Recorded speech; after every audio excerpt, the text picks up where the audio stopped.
Beginning, and next here, State of Ohio versus Randleman. It's case number 17CA011179. Thank you both, counsel, for your cooperation here. Mr. Toth, are you prepared to proceed at this point? I am, Your Honor. All right. Very good. As I indicated before, you'll have 15 minutes. You may reserve up to 5 minutes of that 15 for rebuttal. Let me know if you're going to be doing that, and I'll keep track of the time for you. We've read the briefs and are ready to proceed. Thank you, Your Honor, and may it please the court, I would like to reserve 5 minutes. 5 minutes, okay. Thank you, counsel and panel. This is an appeal. Defendant Randleman had a host of charges: aggravated murder, aggravated burglary, felonious assault. He was convicted at the trial court as a 3 assignment brief. Assignment bearer brief. The first one, probably the strongest assignment bearer, is actually that the court committed plain error in the jury instructions in this matter. Essentially, the jury instructions that were given for the aggravated murder were not actually the OGI suggested. It uses the natural and foreseeable language when defining causation. And the difference between an aggravated murder and a murder is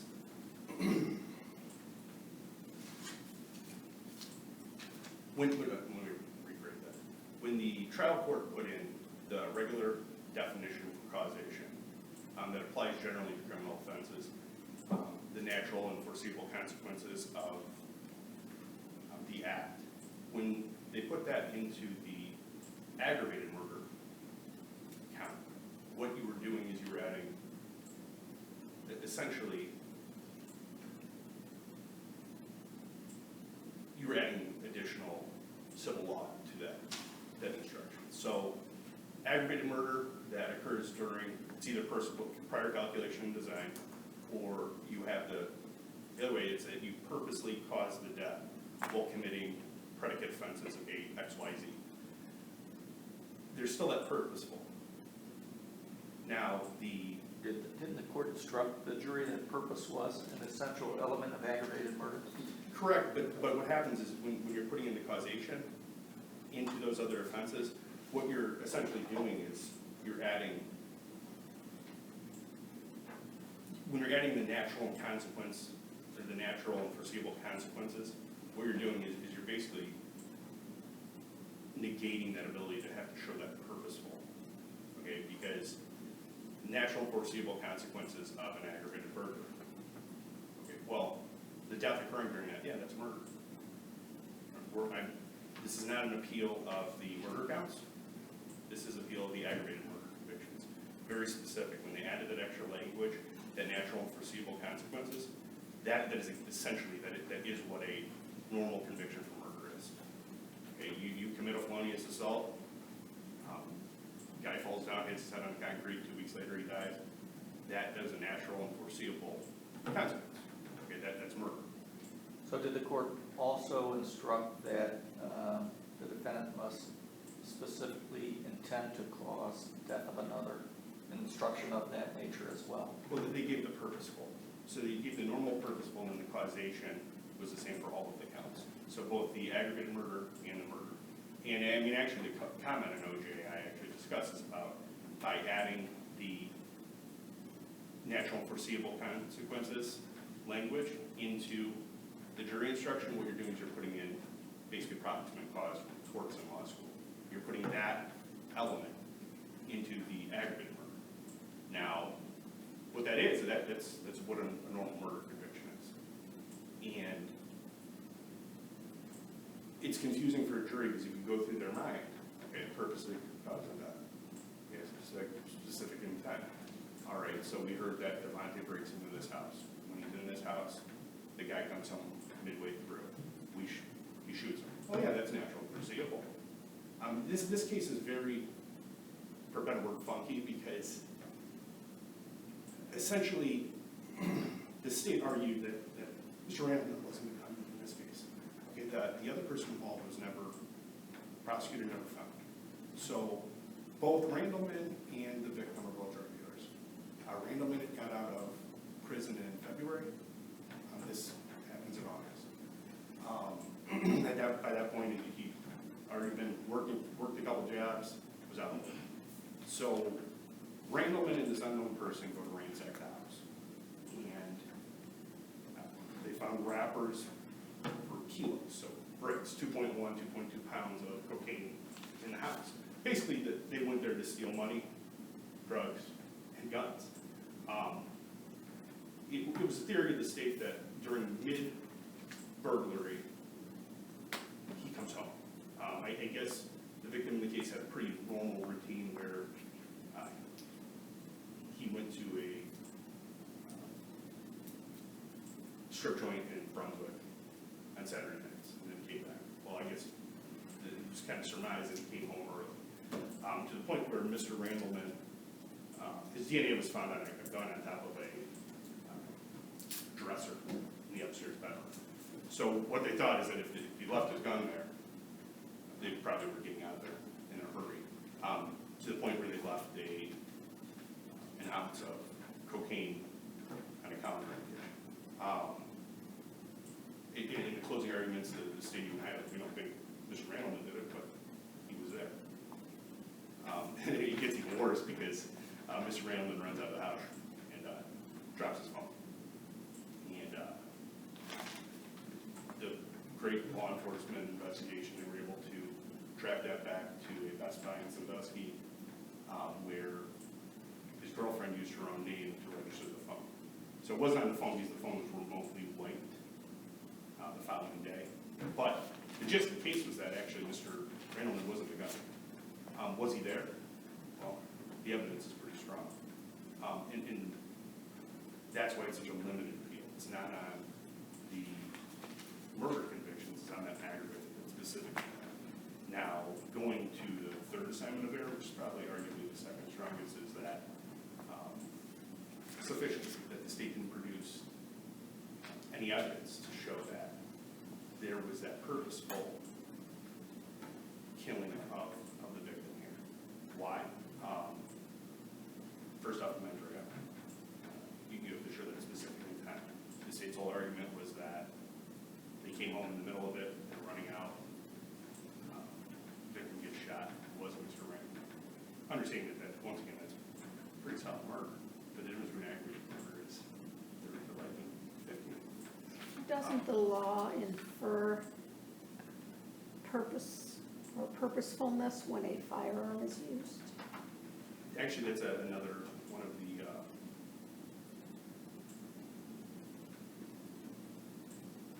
you actually have that as one of the subsections on B. It's Or let me B. rephrase my question. It's one of the things that jurors can consider. That's probably Absolutely, a better way and of it's saying something it. that, I mean, obviously, you're fearful of something happening, you wouldn't bring a firearm. But once again, this goes to that specific intent, okay? Well, it's not the fearful of something happened, but if I'm going to use a firearm, discharge a firearm, isn't that some indication of purposefulness?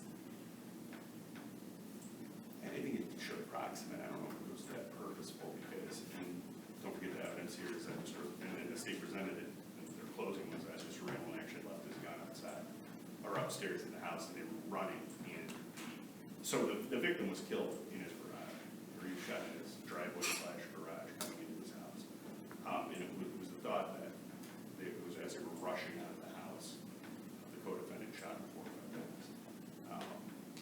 But when it comes to the sufficiency argument, did Devontae or this unknown co-defendant, did they ever come up with that specific intent to kill?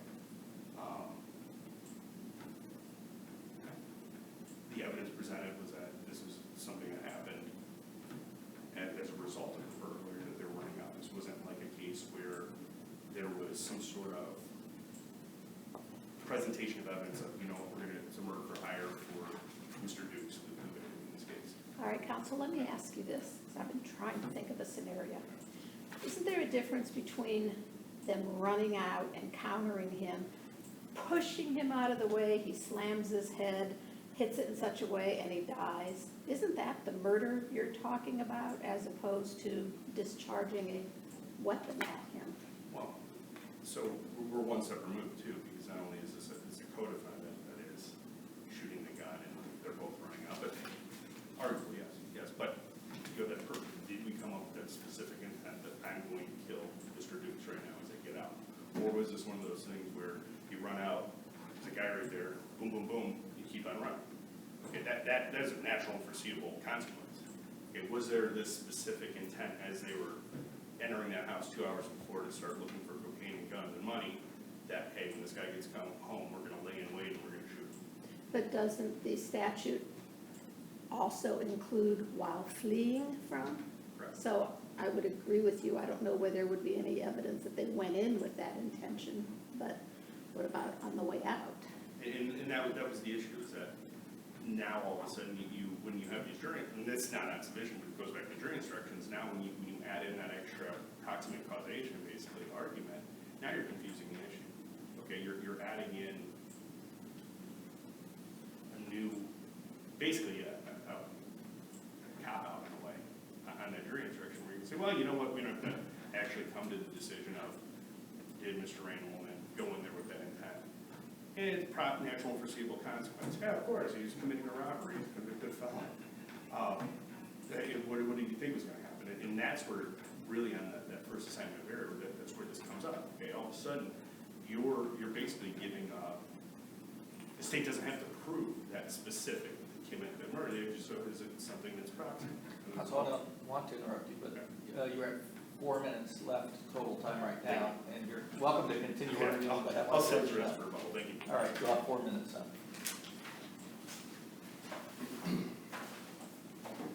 And the state will have 15 minutes, of course.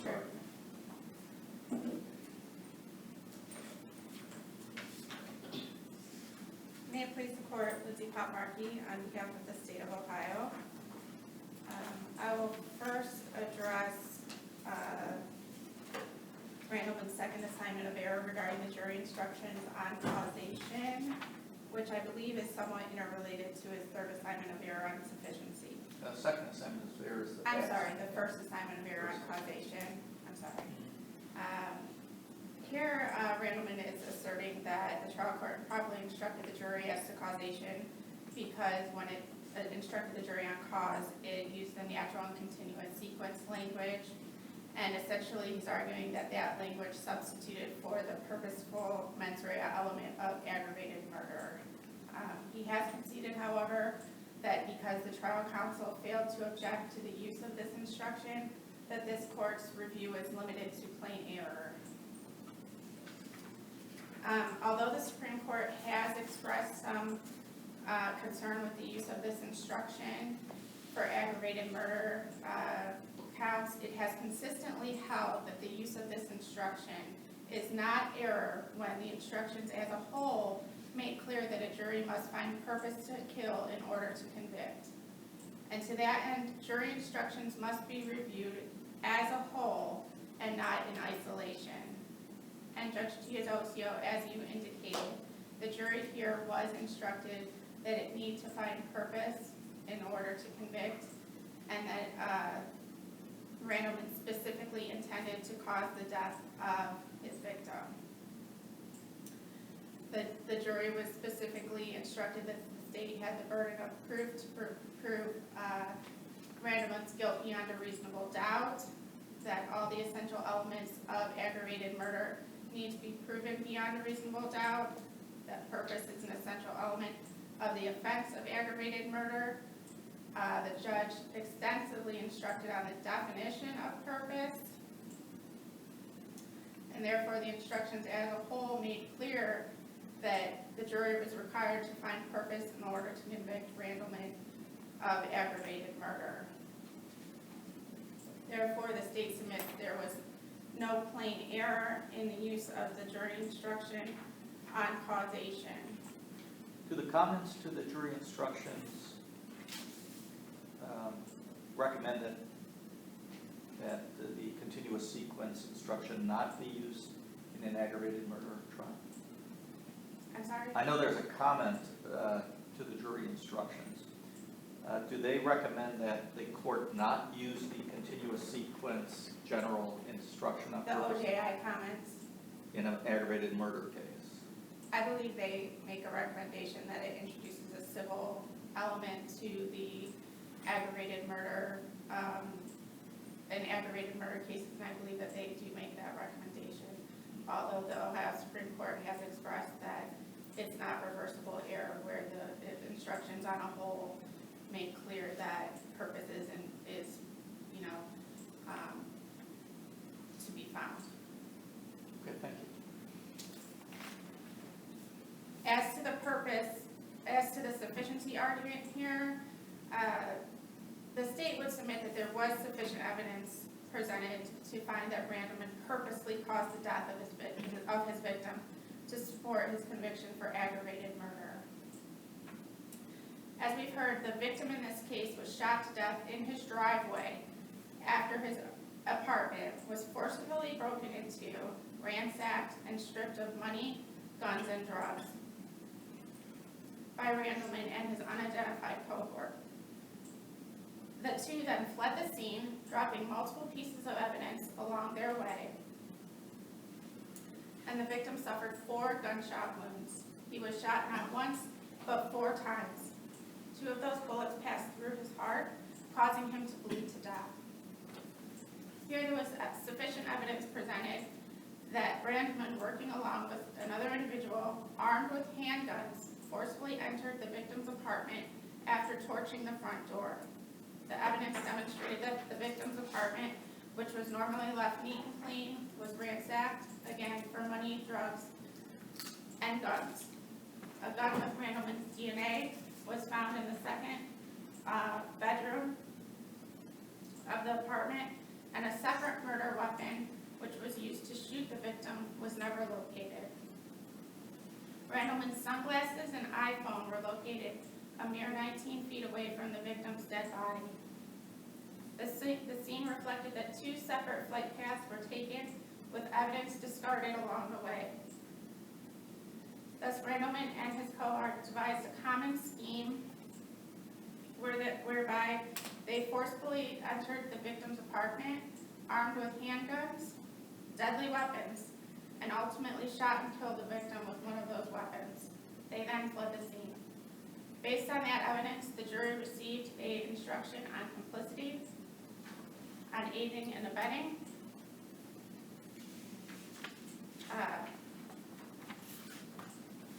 and an individual aids and abets when he supports, insists, encourages, and cooperates with another in the commission of a crime and shares that person's criminal intent. Did the defendant object to the complicity instruction? No. And case law has provided that a jury can infer an aider and abettor's purpose to kill where the facts show that the participants enter into a felony with a common design. Also, as you indicated, Judge Callahan, a jury can infer an intent to kill by the use of a firearm, an inherently dangerous instrumentality, the use of which is likely to produce death. In fact, the jury was given an instruction to that effect here. And as I indicated previously, Randleman's victim was shot 4 times, not once, but 4 times. 2 of those bullets passed through his heart, causing him to bleed to death. And I believe this is exactly the kind of situation that was indicated here by Judge Callahan. This is not a situation where Randleman's victim was pushed over and left at the scene where they fled after pushing him over, and he fell and hit his head.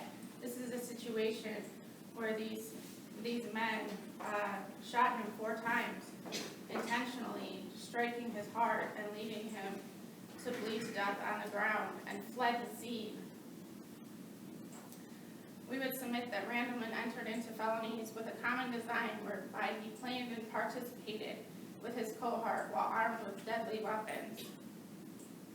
Randleman's purpose to cause the death of his victim was sufficiently established from the use of the deadly weapons he used to shoot and kill his victim, the multiple number of gunshot wounds suffered by the victim, and the manner in which he ultimately died.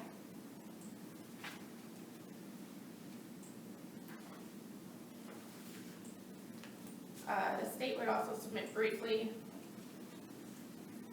that Randleman's Batson challenge, which I believe was the second assignment of error, was properly overruled. Based on the fact that the state had a facially race-neutral reason for exercising its peremptory challenge, and that Randleman failed to prove that there was purposeful discrimination by the state. The state, in responding to the Batson challenge, indicated that the juror was being dishonest based on his failure to respond to questions about prior convictions, where he had indicated that he did have prior convictions for false alarms and falsification on his juror questionnaire. He was given 3 opportunities during voir dire to respond to questions about prior convictions, but in all those instances, he sat silent, and that was the reason that the state exercised its peremptory challenge. It had also exercised a peremptory challenge, and that is for that reason on another juror. Before or after this challenge? That I'm not sure of. But for those reasons, we would submit that the trial court properly overruled the Batson challenge. I mean, he did reveal that he had these prior run-ins with the law, convictions, in the questionnaire. So how is he being dishonest when he truthfully disclosed that information on the questionnaire? I mean, I know he didn't respond to the state's question, but perhaps he figures he already let them know that he had these convictions and there wasn't a need to. Is there a difference between not responding to the state's questions after disclosing truthfully that he had the prior convictions and not initially disclosing the prior convictions? I think that's somewhat of Randleman's argument, is that he didn't affirmatively make a misstatement during. Well, especially voir since he dire. was the only black, or he or she were the only black jurors out of, 18 jurors? And the state, strikes him with a peremptory. Our position would be that that there were 3 questions directed regarding this issue, and that each time he stood silent. And at the beginning of voir dire, the trial court gave all jurors an opportunity, if they felt uncomfortable, to come back, meet with the trial judge in chambers, and address any question that they To had. me, it's equally plausible to him saying, hey, I feel comfortable, I've been honest, I disclosed this to the state in the jury questionnaire, they know about it. I don't need to answer that question. I think it's different when you've answered the question on your juror questionnaire, but you've been asked in open court to respond to a question and you simply don't. So maybe it's not dishonesty, it's maybe Lack of candor. maybe a lack of candor. And there is case law that says that a lack of candor or dishonesty in regards to responding to questions about prior convictions is a sufficient basis for, or is a facially valid race-neutral reason for exercising a peremptory challenge. I cited to that in my brief. Did the state ask him about his questionnaire answer? I don't think Directly? in voir dire, Right. no, they did not.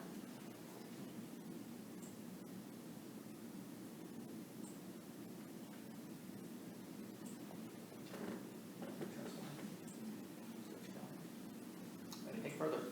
No, thank you. All right, thank you for your argument. We'll hear 4 minutes of rebuttal, and at this time, Briefly, may I please support? Just addressing really quickly on the Batson, that was the gist of the assignment error, was that you can't lay in wait could have been more done to maybe preserve that issue for the appellate record. But essentially, the guy puts it on his jury questionnaire. You have time that you can specifically ask. Juror number 4, have you been convicted? Okay, then he's affirmatively lying. But he takes that, just like when you have your jury questionnaire, so you put who your doctors, who your friends that are police officers. I mean, there comes a point where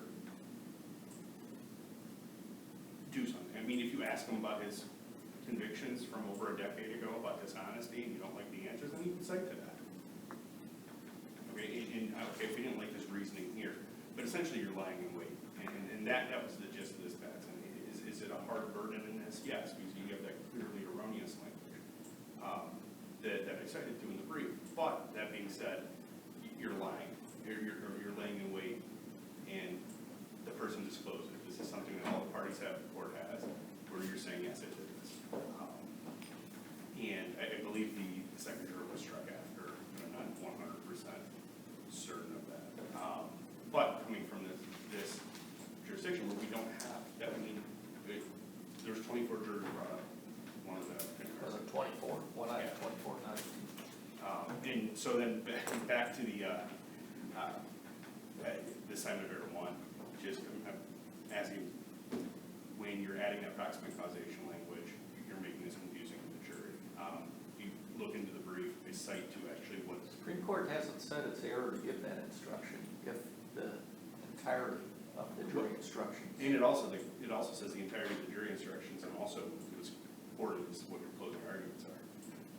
And I cited to that case in the brief of looking at what the closings are. And what was the closing in this case that makes it erroneous? Basically, in for a penny, out for a pound, it talks about how they went in to commit the burglary, and this is what happens.